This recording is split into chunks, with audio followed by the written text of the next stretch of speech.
Ladies, gentlemen, and you beautiful in-betweens, hello and welcome to Hardspace Shipbreaker. I'm Calmputer, and today's video is brought to you by the person standing behind me with a gun in their hand, because that's apparently what it takes for me to make a video these days. Anyway, I love relaxing, chill games. Games that let me zen out and allow my brain to go into low power mode are the best. And Shipbreaker is perfect for that, with some exceptional moments. You are tasked with systematically dismantling ships that have outlived their usefulness. You do this by signing a frankly sarcastically unfair contract with LYNX Corporation.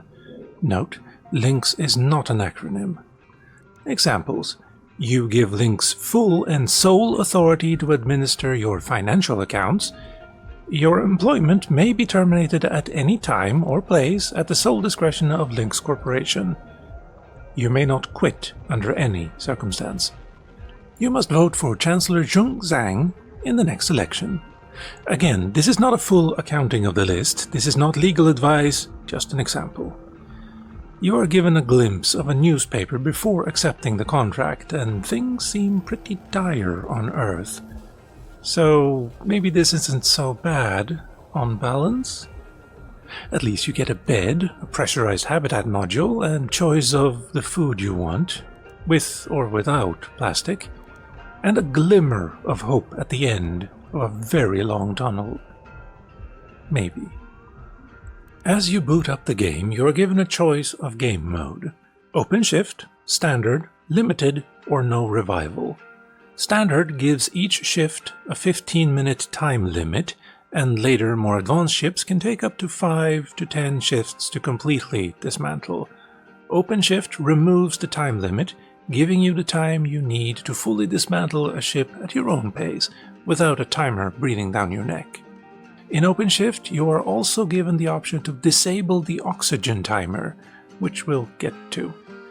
Limited and No Revival are variations on a theme, either 30 clones or 0. You die, you lose. Each of these also gives you the choice of Career Mode, Free Play, or Cutter's Race. Career Mode gives you the tutorials and story and lets you slowly learn how to ply your craft, and also allows you to upgrade your gear. Free Play lets you choose a ship to dismantle, and gives you fully upgraded gear and unlimited items with which to do so. Think of it as creative mode. Cutter's Race gives you a predetermined ship and a time limit, and tells you to salvage as much as you can as quickly as you can, in the hopes of making it onto the leaderboards. Basically, it's a time trial. My bread and cutter is the OpenShift career mode. I like the feeling of progression, the story is a nice distraction, and that the OpenShift means I can just relax and start methodically recycling piece by piece. That said, every once in a while I'll zone out a little too much, forget to take a break, and, well, some of the biggest ships have taken me over an hour and a half to completely dismantle. At those times, I look fondly at the shift timer, as it forces you to recognize you need to take a break. That said, maybe 15 minutes is just a little bit too restrictive. Thankfully, I did find a mod that allows me to change it, and so I've set it to 20 minutes, which is a little bit more my jam. Link in the description, of course. Also, really easy to install, just download it and the mod called BepInEx, and unzip them both straight into the game's install folder. Now, the next timer is Air.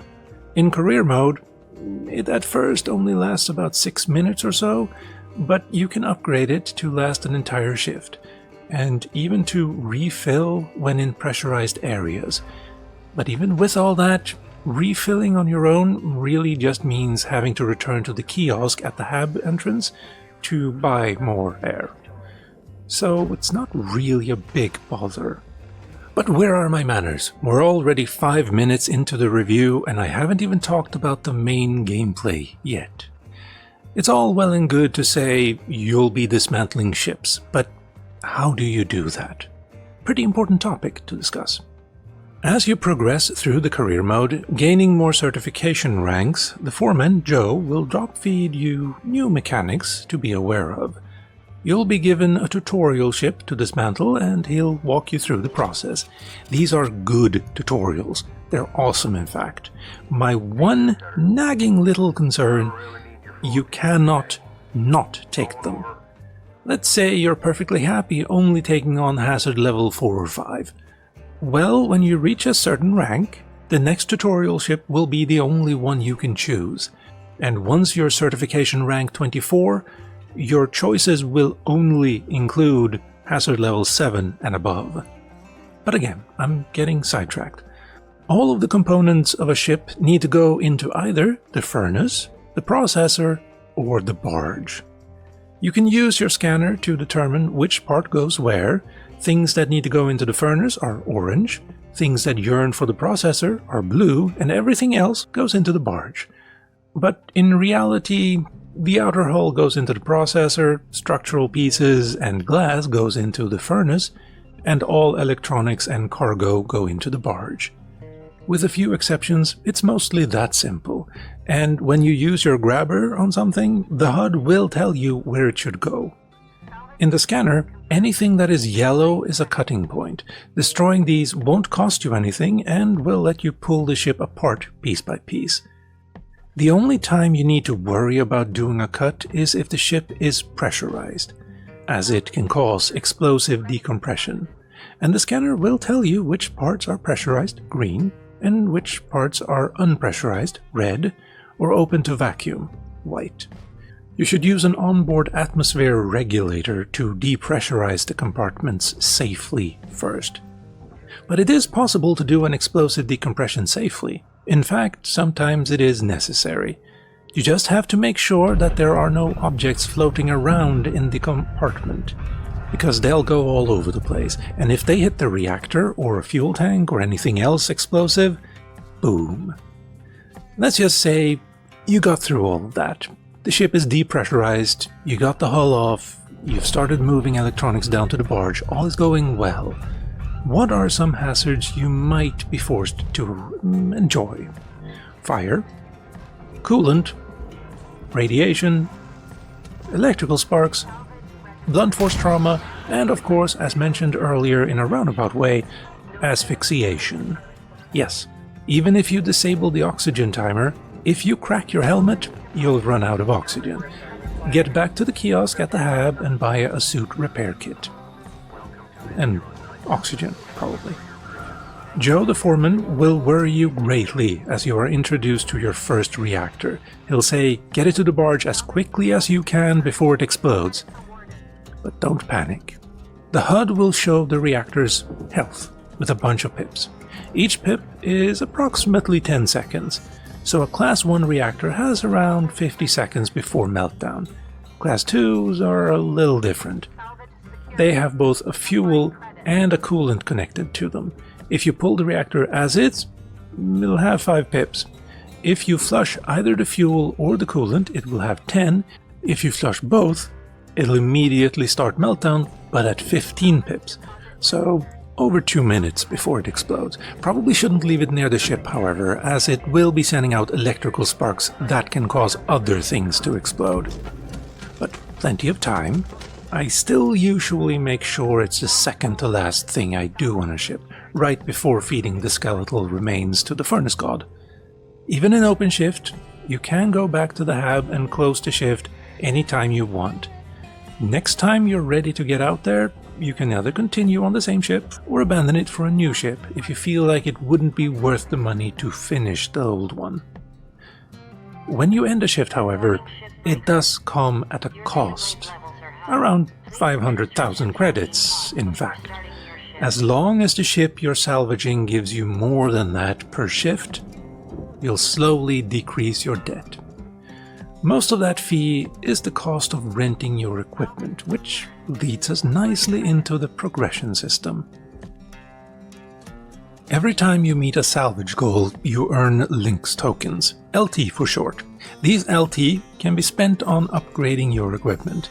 The upgrades you have available depend on your certification rank. and the first upgrades become available at rank 5. As an example, the first upgrade to your helmet's air supply adds another 100 seconds to the clock, effectively meaning you only need to resupply once per shift. So, not a matter of 1% increase here or there. The upgrades feel substantial. At rank 18 to 20, you gain the ability to outright buy your equipment for LT, which drastically reduces the cost of a shift, from over 500,000 down to around 200,000, and if you pay off your debt as well, it'll be around 80,000. Now, the tools you have to work with are the laser cutter. It slices, it dices, and yes, it cuts. The grapple, it grabs things and flings them. Tethers, they bind things together. Cross-spectrum scanner, see the world as it truly is. Demo charges, best used sparingly. You also have your helmet, suit, and thrusters. Each and all of these can be upgraded to make your life easier. And by around rank 25, you'll probably have everything fully upgraded.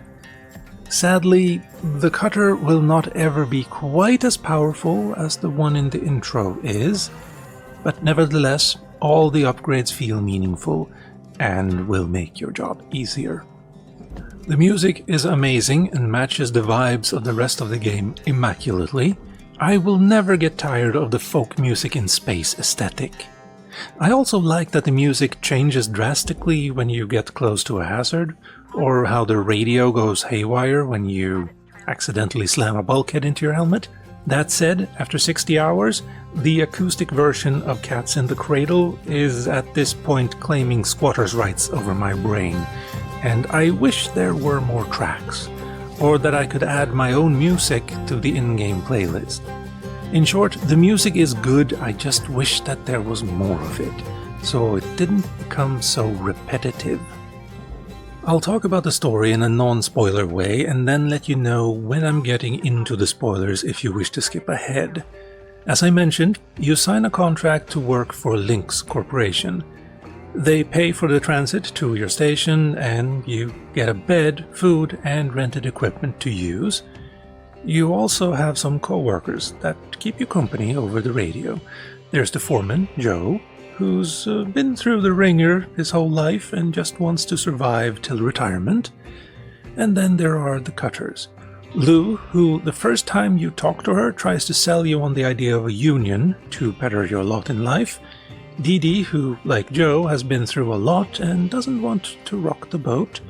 Kaito is seemingly the youngest and least competent of the crew, very afraid of being fired. You never get to meet them face to face. In fact, I'm pretty sure they're all on separate stations, and you're not allowed to leave the station unless LYNX orders you to. So this job is likely very lonely, as well as highly hazardous. But the people that talk to you are sympathetic and nice for the most part. You are a silent protagonist. You can choose the timbre of your voice when you start your career, but it's really only utilized when you hurt yourself.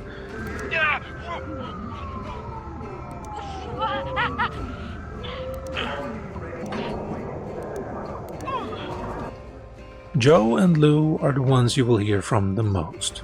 Joe, as the foreman, will give you your tutorials and walk you through your daily duties. Lou is the character most tied to the story, I'd say. Two problems I have with the story is that you don't have an active hand in how the story unfolds. It is exclusively told to you in radio messages, between shifts or in the beginning of a shift. The progression of the story is also tied to your certification rank, so even if you're rushing, it'll still probably take over 25 hours to get to the end of the story. The second problem I have is neatly hidden in the first.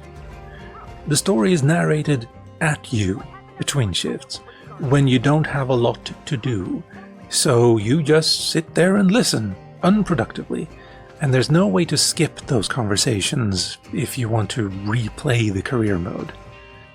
Oh well. Halfway through the game, Joe also gives you a little ship, the Beulah, for you to fix up in your spare time, with parts you find floating around in ships you dismantle. Now, let's talk more in depth about what goes down. And so, if you don't want spoilers, go to the time showing on the screen right now. I'll give you a couple of seconds. Right. All of the characters we meet, except Dee Dee, seem very naive to me, but in different ways. Lou is wildly talking about starting a union using equipment supplied by LYNX Corporation. If I were her, I'd make damn sure that LYNX couldn't be listening in or monitor communications for certain specific keywords. And she talks very freely about it with everyone on the crew. Our character hasn't said a single word to her before she decides she trusts us enough to talk about something that can absolutely get her fired.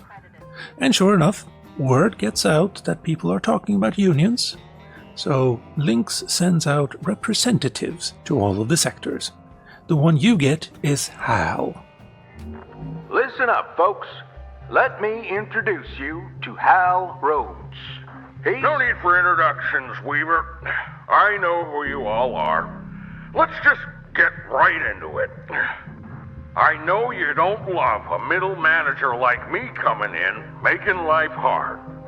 Yeah, I get it. See, I'm from people like you. Used to work the LYNX yards around Ceres. Not shipbreaking, of course. Processing. Which, honestly, is just as tough. Real back-breaking work. Yep, we know processing can be just as tough. This is real simple. I hit my goals, and I'm out of your hair. But we all gotta pull the rope in the same direction. Get it? Cooperation. Cooperation. You scratch my back, and we'll all be done here in no time. Capisci? Okay then, I'm taking the day to settle in, and we'll see you all tomorrow, bright and early. Okay? Okay then. I hate Hal. I have worked with people like Hal, and I'm pretty sure the writers of this game have as well. Hal is friendly, the good cop. He knows you don't want him there, hell, he doesn't want to be there either. But if he doesn't do his job, he'll be fired just like you, see? We're not so different, right? So, help a guy out. Joe, as the foreman, is supposed to have some power over what Hal can and cannot do to you, except Hal finds ways to erode that power slowly but surely. Rise and shine, 52. Let's have a chat. Hal, we agreed we wouldn't change anyone's workload without talking. Did we? Oh, I think you might have suggested it at one point. But here's the thing. I'm looking at the reports, and this crew just still isn't quite hitting the targets. What are the targets? Well, they're higher than this. Either by using loopholes or by simply forcing his will through over Joe's objections. This is where I find the crew's naivete somewhat frustrating, but also believable. Joe thinks he can either stop or limit the damage Hal can do. Lou thinks that unionizing could be some kind of silver bullet that could magically stop Hal's shenanigans. Dee Dee has given up for the most part, thinking if she just silently goes along with what Hal says, then it cannot get worse. Kai, being the most vulnerable member of the crew, thinks that first, that Hal is exactly what he says he is, and later thinks if he just keeps his head down, he might evade Hal's notice. They are all wrong. Hal is the worst kind of boss you can have. A two-faced individual who will act all friendly and jovial until you say the wrong thing, at which point he will throw the book at you without any warning. Dee Dee says the wrong thing and suddenly she's not allowed to talk with her family on Mars anymore.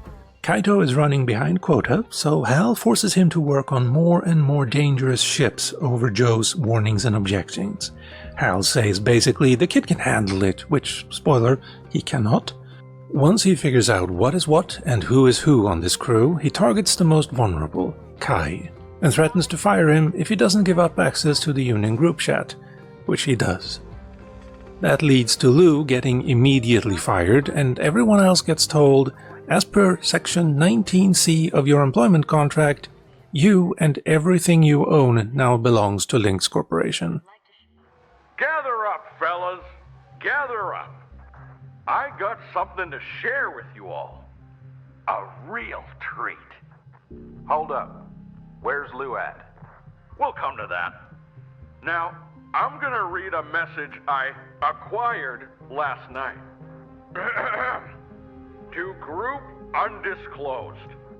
As has been occurring in salvage yards across the colonies, our team has been struggling with an administrator who is oppressive, petty, and cruel.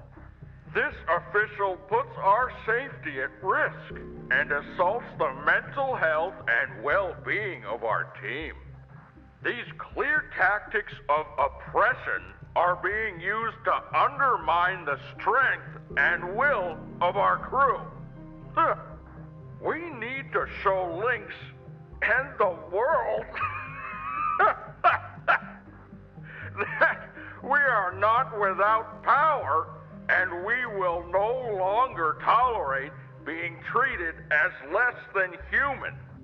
Industrial action would show LYNX that we control the means of their profit. Action is hope, solidarity is strength. Your colleague in solidarity, Lou. Carnegie Station. Where's Lou? Heading back where she belongs. You gone way out of line here, Hal. This is my crew, and I say who stays and who goes. Save it, Joseph. I've shared all this with headquarters. And now, I've got one last thing. A message from Rye Paulson herself. I strongly encourage you all to pay attention. To all employees of LYNX Salvage Division, this is an important update on our effort to safeguard you from predatory union organizers. We have received disturbing information of a plan to commit a terrible act of violence by this group. In these drastic times, it is our duty to take drastic measures. For this, we turn to Clause 19C of your work agreement. Clause 19C stipulates that anything produced by LYNX equipment is the sole property of LYNX Corporation. Most importantly, this clause applies to the genetic assets produced by our Everwork technology, otherwise known as spares. Beginning today, LYNX Corporation will immediately assume control of all individual rights and liberties of its employees. This will allow us to greatly restrict the spread of union activity and protect our precious workforce. You entrusted yourself to us, and we will keep you safe from harm. Thank you.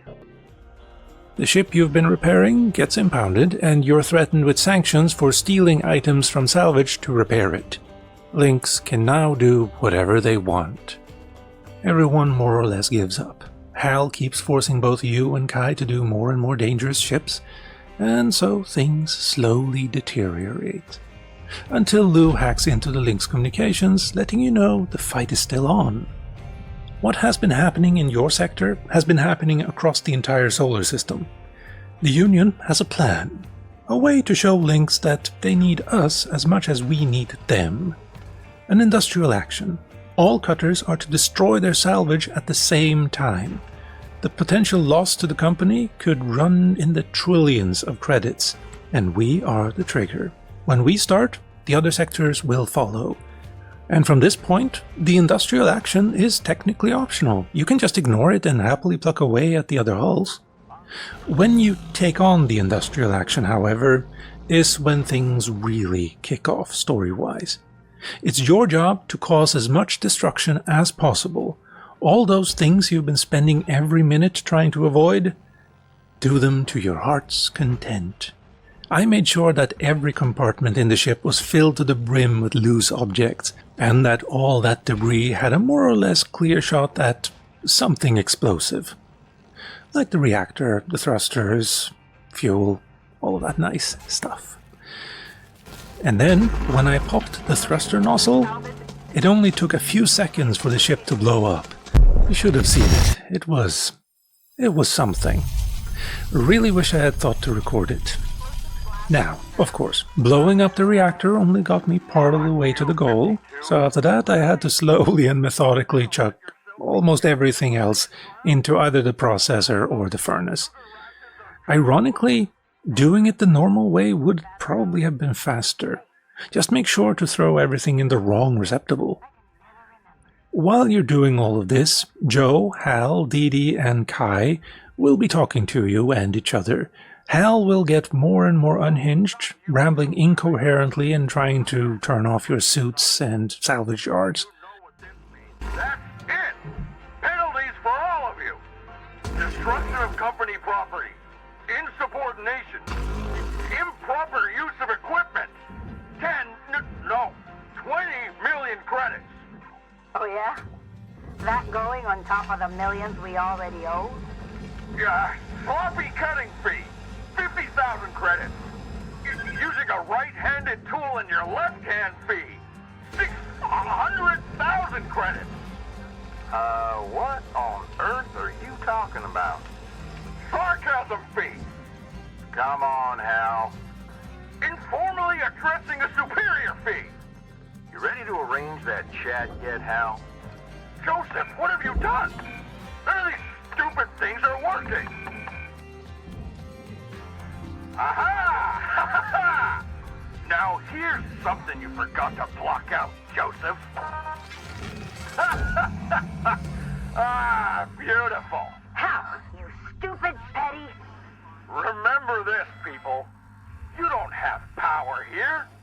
You never will. Hang on, folks. Thanks, Weaver. Dang it! Joseph! You are a disgrace to LYNX supervisors everywhere. Just helping the crew work. Simmer down now, Hal. Simmer down. Joe's finally ready to have your back, blocking Hal's actions at almost every turn. Until Kai threatens to throw a reactor into the furnace. And Hal snaps. He deletes Kai's DNA profile, disabling his ability to clone. Everyone stops. And as Kai's reactor starts going into meltdown, Joe tries to talk Kai through how to get rid of the reactor, but Kai's too close. If he lets go, it'll explode immediately. Eventually, Kai's reactor explodes, anyway, no matter what you do, and we lose contact with him. Rhodes, I'm going to throttle you. Hal realizes what he's done, and blames Kai for what happened, but the damage is done. That stupid kid wasn't supposed to go and kill himself. You were supposed to stop. You were all supposed to stop this stupid protest. Damn it. Hal stops interfering, and you finish the industrial action. Well, what do you know? Kai survived, and Joe recorded the entire thing. That recording makes its way to the news planetside. LYNX has a massive PR and financial scandal on their hands, so they're forced to the negotiating table with a newly formed union. All the representatives get either fired or demoted. You get your ship back, everyone gets 1 billion credits removed from their debt, and everyone gets the ability to quit, assuming they've paid off their debt. They deemed LYNX's Everwork program a human rights violation. The commission recognized the union and then forced LYNX to the table. And there really wasn't much LYNX could do at this point. We agreed to keep the Everwork program, to continue protecting workers. The job's still dangerous after all.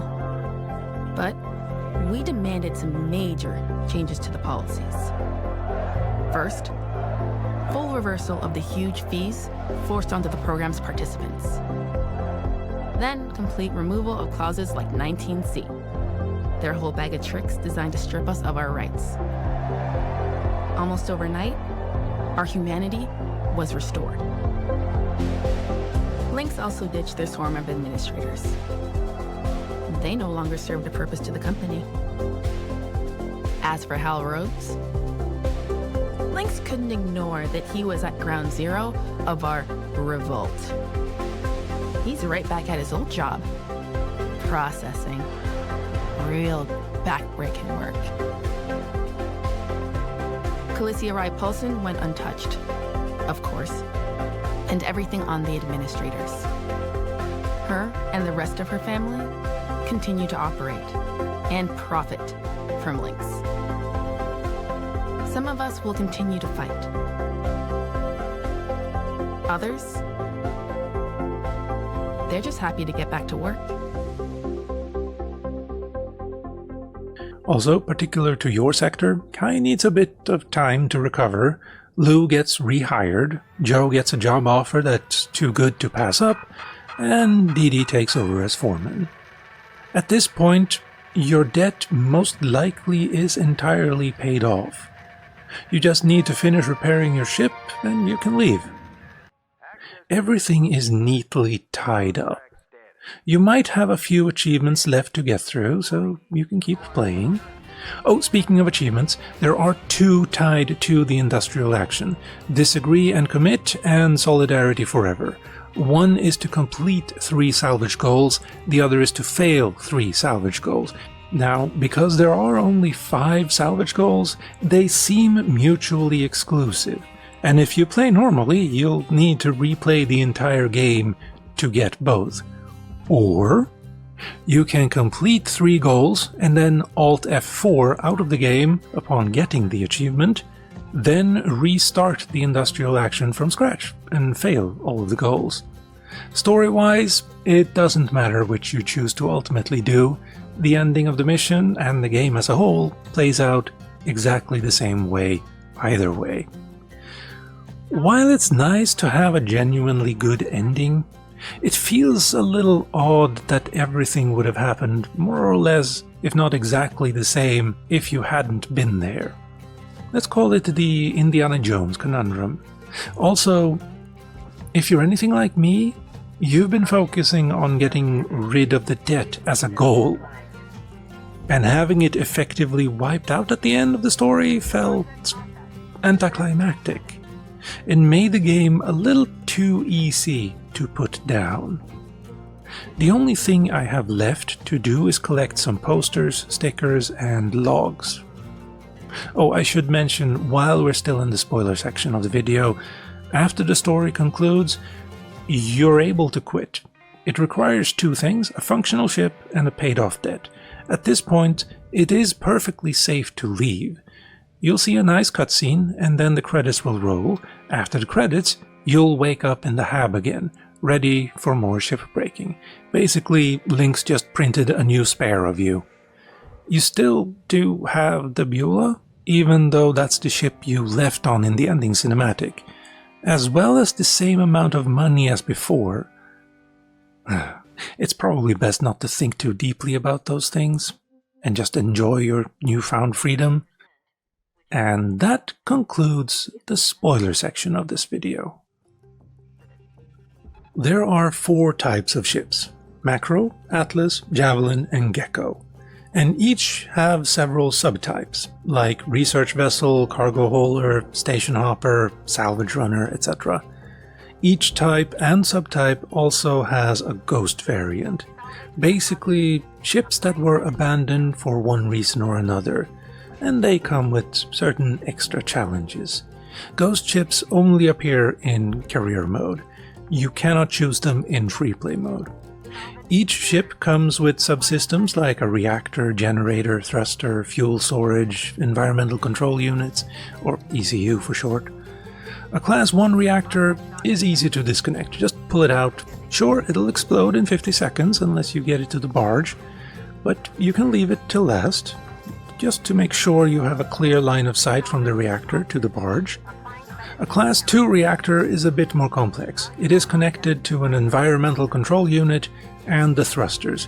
If you disconnect both, the reactor will start a countdown, but you can safely disconnect one of them. It's up to you which one you like to disconnect first, but I prefer thrusters, since A, they can explode, so I want them out of the ship as quickly as possible, and B, they require power to disconnect, and at the end you might not have power anymore. At that point, you're likely to end up with an explosion if you try to disconnect them anyway. so best to take care of that first. The ECU, that will keep, and you don't need power to disconnect it. For the power generators, you need to disconnect 3 fuses before you can pull them free safely. The fuses are cycling power, and you need to pull them when the power is at the lowest. But the more fuses you pull, the faster the remaining ones cycle, so it becomes more and more difficult. Thankfully, when you interact with the fuse, the animation isn't taken into account.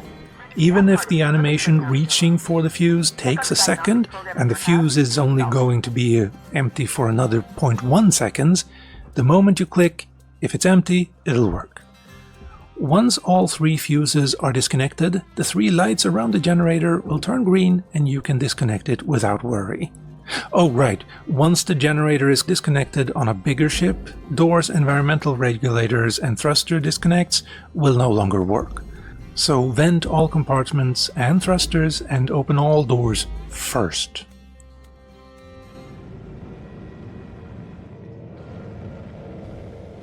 Ghost ships come with one more complexity.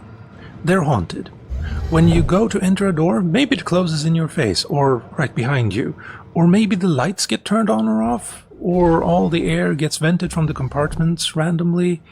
You can also find helmets floating around inside the ships that give you hints on what happened to the ship and its crew.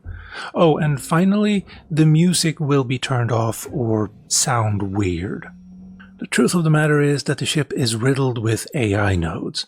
Small, illegal pieces of tech that hooks into the ship's systems. LYNX do not want them. At all. Anything that has an AI node on it will be rejected. Your only recourse is to send them into the furnace or destroy them with your laser cutter. However, the nodes will be dormant until you start killing them. It's not really a problem if the AI node is just chilling on a wall, but what if it's attached to a component? If it's a cheap thing like a fuel tank, you might consider just throwing it into the furnace. But what if it's attached to the reactor? You should know that it's possible to surgically remove it. You should also know that if you throw a reactor with a node into the barge, it won't stop the meltdown like normal. Instead, what will happen is, it'll destroy almost everything you've already put in the barge. So make sure to clean it up first, preferably before you yank the reactor out of the ship. Here's how. The only way destroying the node will cause a meltdown is if your cutter beam hits the reactor after the node has been destroyed. So make sure that your cutter beam has no chance to graze the reactor or other item you want to sanitize. Then aim carefully and fire away. LYNX assures you that the screaming that can be heard when you destroy a node is just a glitch. Pay it no mind. You'll know you've destroyed all of the AI nodes when the music returns. You can exploit the node's shenanigans a little bit.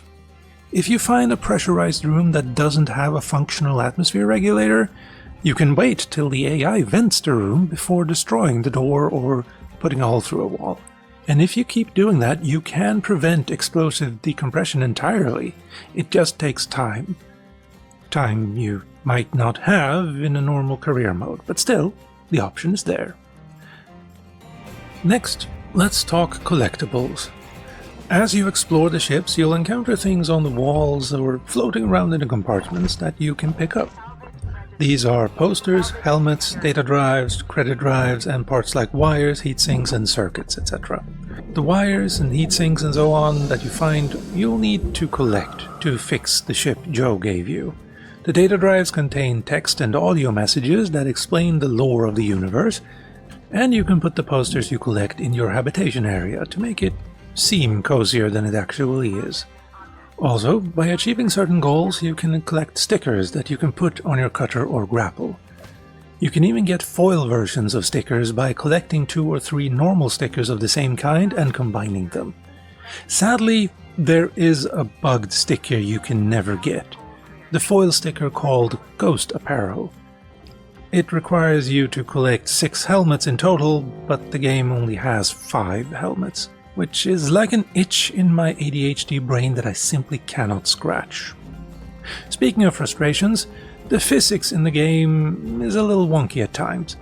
There's a part of the geometry between the furnace and the processor that seems to have 10 times more gravity than either the processor or furnace. And God help you if a larger piece gets stuck there.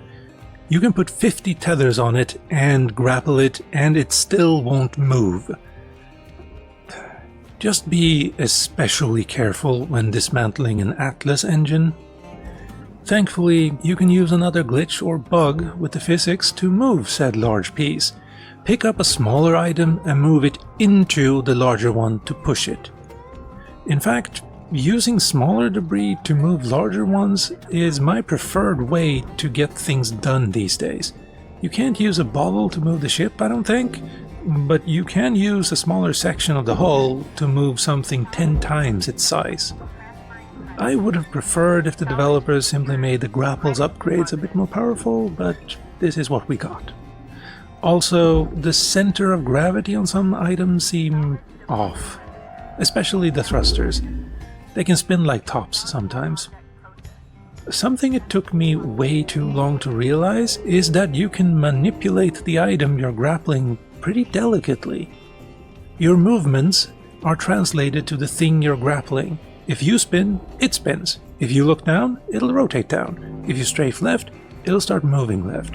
But at the same time, when you rotate an item, the item will also swing that way because the grapple will try to keep it at the center of your screen, which can really mess things up if you're trying to move something like a thruster through a small hole.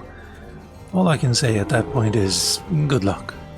But anyway, aside from the relatively small physics problems, the game is really stable.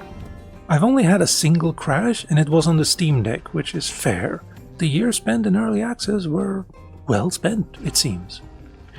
But even with that, there are parts of the games that feel a little underdeveloped. The hab, for instance, it seems fully 3D, but you're not allowed to walk around freely. It's like a 90s 3D point-and-click adventure, and aside from the posters, you can't really do anything with it. The kitchen seems like it was supposed to serve a purpose at some point. You can find rations and bottles in the ships, but I imagine it had to be abandoned during development. So now you can only put up a poster there that you'll probably never see again. The ship you're given also shows up outside your hab, but doesn't change in appearance as you repair it. But it was still a nice surprise to see it there the first time. I gripe, but I like the sense of belonging you get. This is your home, and the only time you're allowed to leave is when you have a shift. Once you realize that, it really sells the dystopian nature of this world, and the job. Not even in death is your debt paid. In fact, it increases. I wish the game was still being updated. I could do with more ships. I've seen a few mods that add ships, but from what I've read, they're extremely difficult to make. There are a few quality of life mods like the shift extender I mentioned earlier too, but I don't expect Skyrim level of modding support, which is a shame. As for a sequel, I live in eternal optimistic hope, but the developers, Blackbird Interactive, are currently working on Earthless, a sci-fi roguelike deck builder, which will enter early access soon, trademark. Other notable games they've released so far, that I have played, are Homeworld, Deserts of Karak, and Homeworld 3. I really liked Deserts of Karak. It had some problems, to be sure, but for a new take on the Homeworld series, I enjoyed it.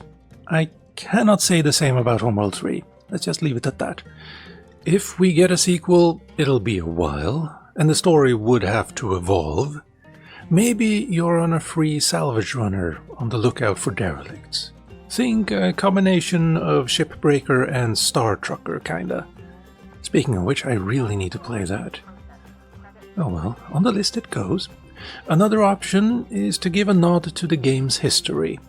You see, before Homeworld Deserts of Karak became a Homeworld prequel, it was called Hardware Shipbreakers, so maybe setting a sequel to Shipbreaker Planetside wouldn't be a terrible idea. But I digress. I like the game, I like the progression, I like the gameplay mechanics, and I love that I can just boot it up for a quick salvage run when I have 20 to 25 minutes to kill. I just wish there was more. And so, with all of that said, ladies, gentlemen, and you beautiful in-betweens, I've been Calmputer, this has been Hardspace Shipbreaker, thank you for watching, and I hope you'll tune in next time.